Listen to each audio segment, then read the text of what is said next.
جس دن حضور نے اعلان کیا نا کہ بھئی آج کل غربت ہے اور جہاد کا بھی وقت آ گیا، قحط پڑا تو لاؤ،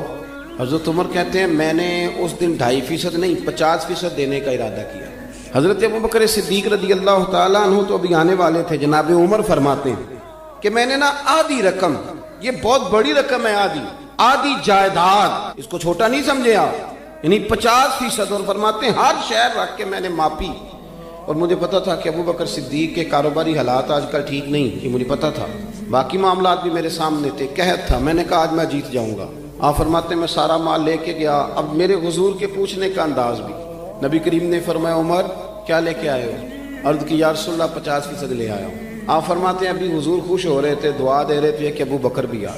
سر پہ ٹوپی کوئی نہیں، پیروں میں جوتا کوئی نہیں، ٹاٹ کا لباس پہنا ہوں، ماڑا بندہ نہیں، چودھری ہے، زمانے کا چودھری، کروڑوں میں کھیلنے والا، کہتے ہیں وہ سارا کچھ ہی بول